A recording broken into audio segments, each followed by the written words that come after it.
मी मालवणला आले आणि पहिल्याच दिवशी एक अशी राईड केली जी मला कायम लक्षात राहील.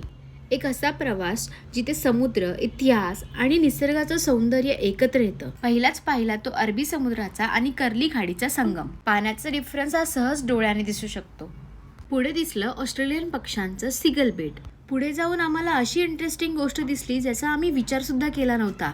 आजूबाजूला होते डॉल्फिन्स लाटांमध्ये उड्या मारत. नंतर आम्ही येऊन पोचलो त्या व्हायरल पॉइंटवर ज्यामध्ये 2 दगडांच्या खडकांमधून आपली बोट जाते. इथे आल्यावर वाटतं खरंच आपलं कोकण किती सुंदर आहे ना. सिनरी पूर्णपणे बदलली. नारळाची झाडं, हिरवाई, शांत पाणी. हे होतं आपल्या कोकणातील मिनी केरला. मग येऊन पोचलो पोर्तुगीज कालीन ओल्ड लाईट हाऊस. त्याला लागूनच असलेलं नवीन लाईट हाऊस. आणि बोटवाले काका सांगत होते इथे अजूनही कस्टमची 2 कर्मचारी राहतात. मग पाहिला गोल्डन रॉक. सूर्यप्रकाशात हे खडक अक्षरशः सोन्यासारखे चमकतात. आणि माझा सगळ्यात आवडता पॉइंट म्हणजे म्हातारीची चूळ.